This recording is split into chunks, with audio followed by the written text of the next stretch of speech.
We took note, obviously, of what President Trump said earlier today in Washington. None of this should be surprising. The one thing we've learned is that President Trump at moments can be unpredictable. He said that he would impose 25% tariffs on the Canadian economy and on the Mexican economy.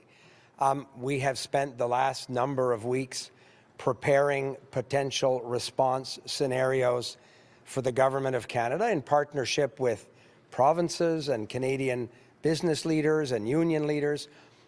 So our country is absolutely ready to respond to any one of these scenarios. We still continue to believe that it would be a mistake for the American government to proceed with imposing tariffs. It would be a mistake in terms of the cost of living in the United States, in terms of jobs in the United States, the security of supply chains. It would clearly be a difficult moment for the economy of the country. But the good news is the premiers were in Ottawa last week. We agreed on a series of measures that we could enact if the United States government decides to do this. So there's nothing new this evening than was different than a week ago.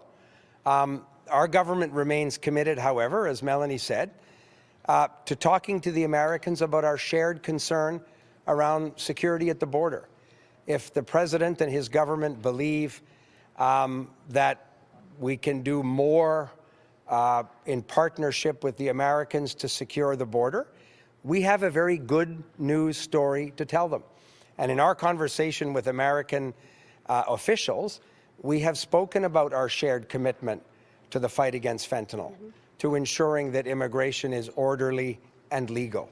And the shared national security of both countries has been a success between Canada and the United States for decades.